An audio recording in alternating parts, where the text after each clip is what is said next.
Bon matin, Acts 21, ça va bien? Super, je vous invite à prendre place. Mon nom, c'est Marc, je suis un des pasteurs ici à Acts 21. Et puis, je suis content d'être là matin. J'espère que vous êtes content d'être là aussi. Aujourd'hui, le 16 décembre 2018, ça se trouve à être en fait notre dernier dimanche ensemble à Acts 21 pour 2018. Okay? Même si on est juste le 16 décembre, la réalité, c'est que il n'y aura pas de rencontre dimanche prochain, le 23, parce que le 24, on fête ça en grand. Donc, on est tous en train de mettre nos énergies vers le 24, où justement, on invite la population à venir fêter avec nous. On compte le nombre de personnes, on commande le poulet nécessaire pour nourrir tout le monde. On mange ensemble, on fête ensemble. Il y a des jeux, des tirages, de la musique, un message sur la vraie signification de Noël et d'autres musiques et d'autres foleries et tout. Donc, on vous invite à y être. On vous invite aussi à inviter des gens que vous connaissez, particulièrement des gens qui peuvent peut-être être seuls pour la période des fêtes, puis que c'est toujours plus difficile le 24 quand tu te retrouves tout seul. C'est de même que le Minuit chrétien avait commencé, vraiment avec l'idée de voir comment est-ce que les gens qui sont seuls, on peut leur offrir un endroit où ils peuvent vraiment se sentir accueillis, aimés et en famille pour Noël. Donc, on va se rencontrer le 24. Ensuite, il n'y aura pas de rencontre le dimanche 30 décembre. Donc, notre prochain dimanche ensemble, c'est vraiment en 2019. Le micro, il fait de quoi de bizarre, hein? Tu veux-tu, non? Il résonne un peu. Okay. Let's go. On va essayer de régler ça. Fait que désolé. Donc, étant donné que ce matin, c'est notre dernier dimanche ensemble, j'ai pensé qu'on pourrait faire quelque chose d'un peu différent.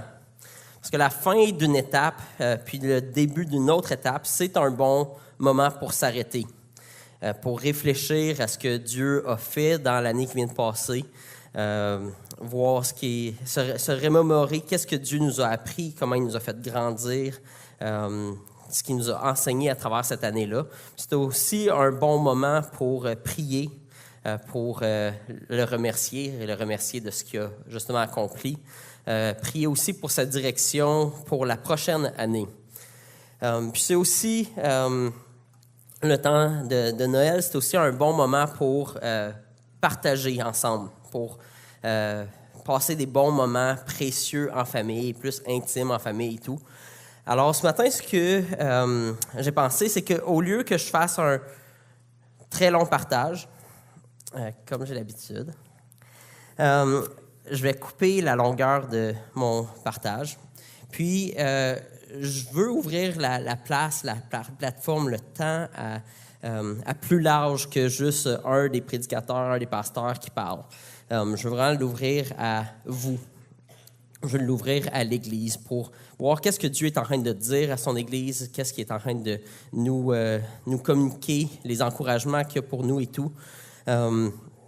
Donc, ce matin, ce qu'on va faire, c'est qu'après que j'aille fait un court partage, on va prendre un temps de silence, de recueillement, de réflexion, puis que de ce temps de silence, de réflexion-là, puissent naître des partages, des lectures de la Bible, des prières qui vont pouvoir être partagées à l'ensemble, mais qui vont venir de vous.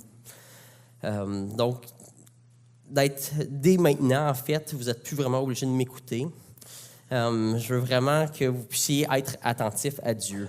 Qu'est-ce que Dieu est en train de vous dire? Qu'est-ce que Dieu vous a enseigné cette année? Comment il vous a fait grandir? C'est quoi les choses qui vous ont encouragé? C'est quoi les défis que vous avez traversés par la grâce de Dieu? Puis que vous puissiez commencer à réfléchir, est-ce qu'il y a des choses que Dieu aurait le goût que je partage, même si je suis gêné ou peu importe, mais qui vont être un encouragement pour l'Église ou une parole qui pourrait justement édifier l'Église.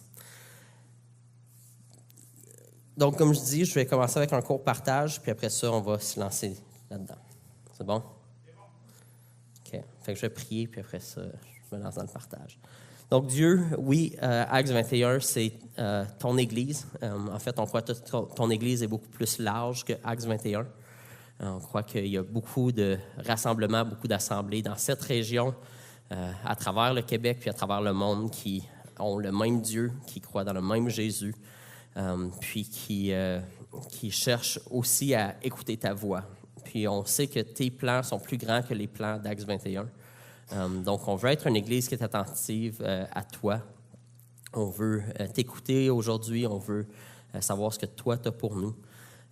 Puis on veut vraiment que tu dis que tu es le bon berger, donc on veut vraiment que ce soit toi qui nous dirige. C'est toi le souverain pasteur, c'est toi qui dirige cette Église-ci. Puis on veut être attentif à toi. Puis on a hâte de voir ce que tu as à nous révéler, ce que tu as à nous dire, puis comment tu veux nous fortifier pour l'année qui vient. On veut te dire qu'on t'aime, on est reconnaissant pour tout ce que tu as fait en 2018.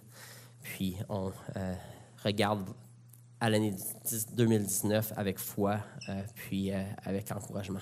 Amen. Yes. Fait que là, je vais tout de suite me mettre dans le mood de on est en famille, puis on se fait un petit partage entre nous. Fait que je vais m'asseoir, OK? Là, c'est comme si on est en famille dans le salon, là.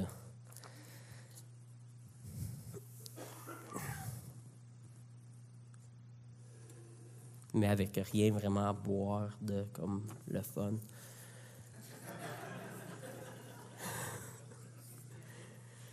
Ouais, c'est vrai, il y a du café, mais je bois pas de café, fait que j'ai de l'eau. Fait que bienvenue à vous qui arrivez aussi.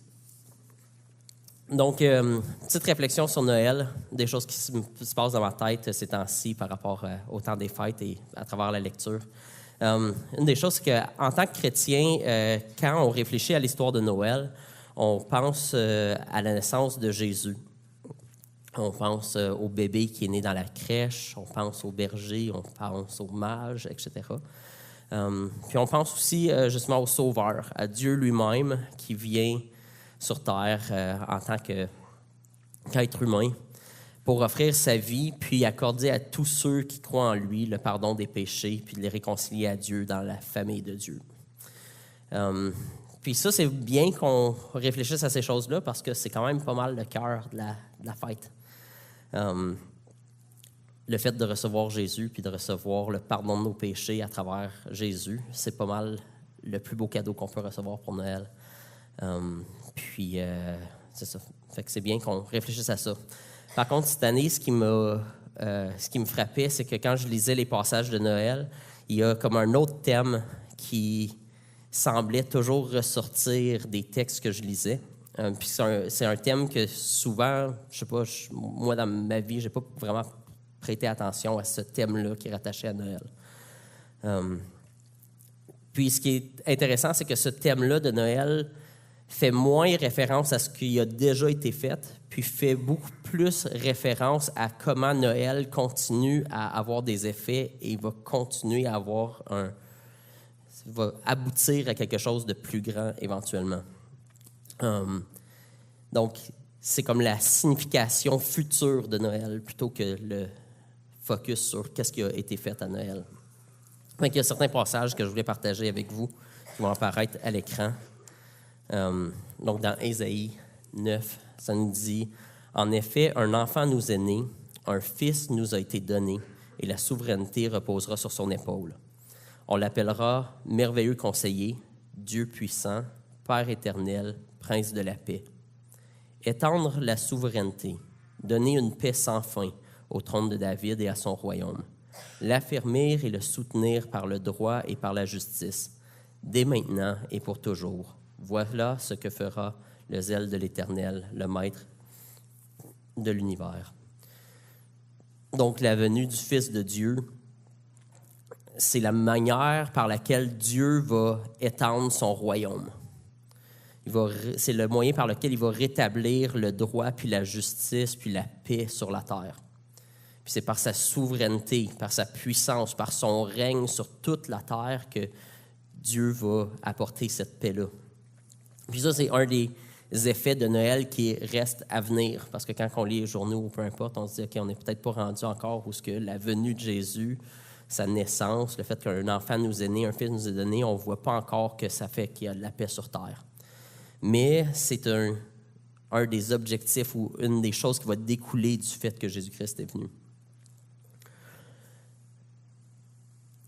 Puis cette réalité-là, elle transparaît à travers plusieurs textes rattachés à la naissance de Jésus. En fait, il y a un texte dans Luc, c'est quand que Marie elle a appris qu'elle est enceinte, puis qu'elle est enceinte du Saint-Esprit, donc ça va être l'enfant de Dieu qui va naître.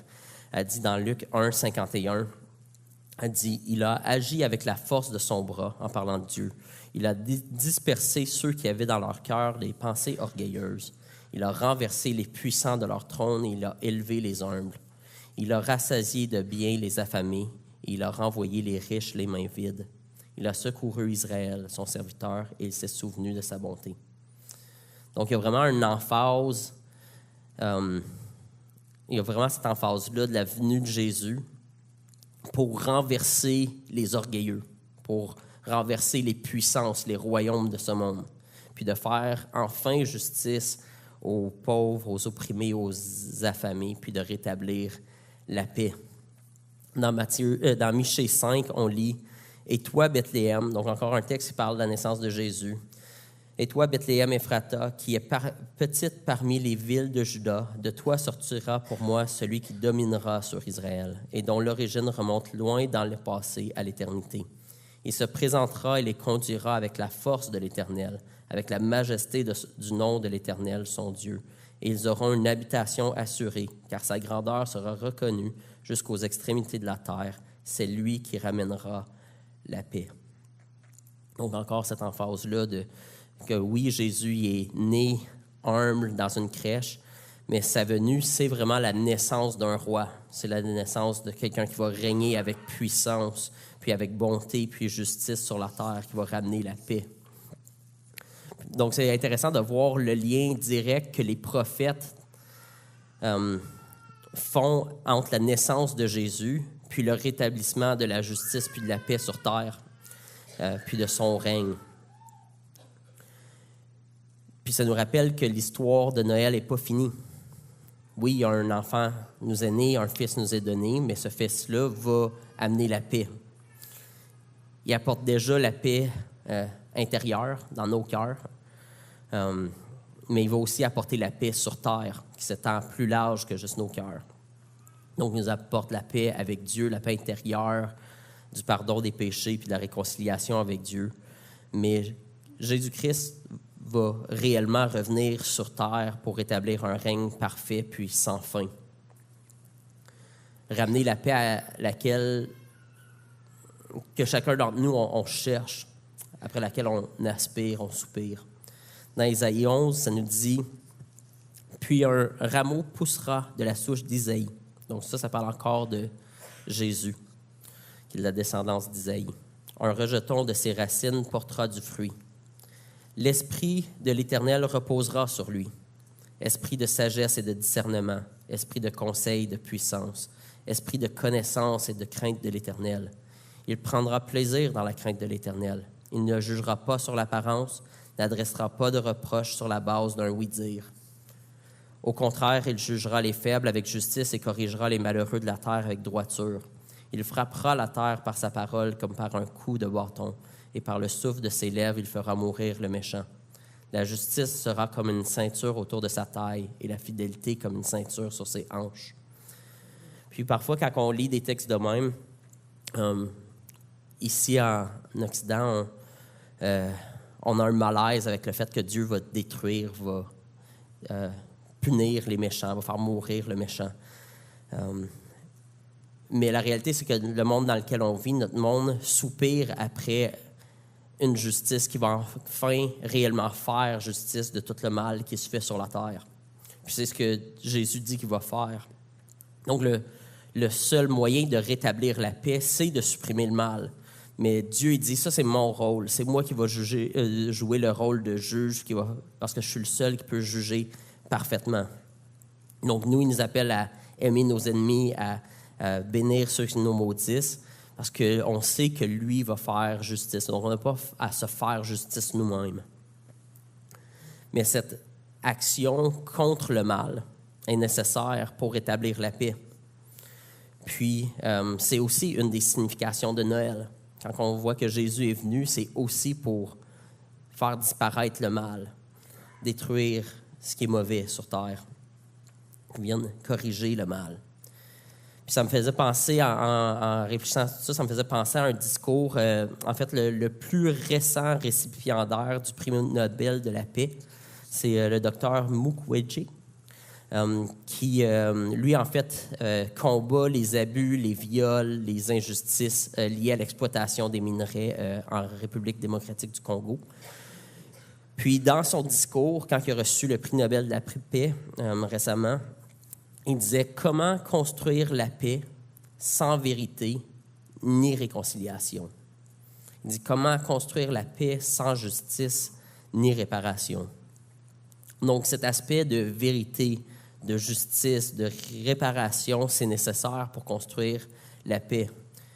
Puis c'est ce que Jésus-Christ est venu faire, nous offrir de reconstruire, de rebâtir avec lui la paix avec Dieu, mais aussi pour faire le jugement, faire justice du mal qui a été fait.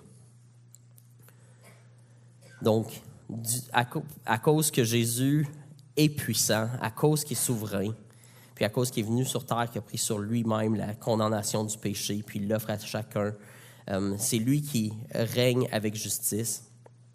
Puis il nous dit lui, ce qu'il annonce, c'est qu'il va y avoir un monde qui va être meilleur. Il dit, un jour, la terre va être plus reconnaissable. Il va y avoir un monde nouveau qui va être complètement libre du mal sur la terre. Donc, dans Ésaïe 11, il continue en donnant une description de ce monde-là. Il dit, le loup habitera avec l'agneau, et la panthère se couchera avec le chevreau. Le veau, le jeune lion et le bétail qu'on engraisse vivront ensemble, et un jeune garçon les conduira. La vache et l'ours auront un même pâturage, leurs petits un même enclos, et le lion mangera de la paille comme le bœuf. Le nouveau-né s'amusera sur le nid de la vipère, et le petit enfant mettra sa main dans la grotte du cobra. On ne commettra ni mal ni destruction sur toute ma montagne sainte, car la terre sera remplie de la connaissance de l'Éternel, tout comme le fond de la mer est recouvert par l'eau.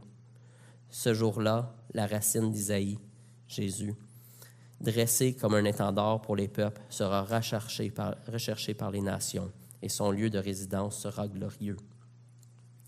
Puis dans Ésaïe 2, il y a aussi une description qui dit « Il arrivera dans l'avenir que la montagne de la maison de l'Éternel sera fondée au sommet des montagnes. Elle s'élèvera au-dessus des collines et toutes les nations y afflueront. Des peuples s'y rendront en foule et diront « Venez, montons à la montagne de l'Éternel, à la maison de Dieu de Jacob. Il nous enseignera ses voies et nous marcherons dans ses sentiers. En effet, c'est de Sion que sortira la loi et de Jérusalem la parole de l'Éternel. Il sera le juge des nations, l'arbitre d'un grand nombre de peuples. Ceux-ci mettront en pièces leurs épées pour en faire des socs de charrues et leurs lances pour en faire des serpes. Aucune nation ne prendra plus les armes contre une autre et l'on n'apprendra plus à faire la guerre. Famille de Jacob, venez et marchons à la lumière de l'Éternel. Amen.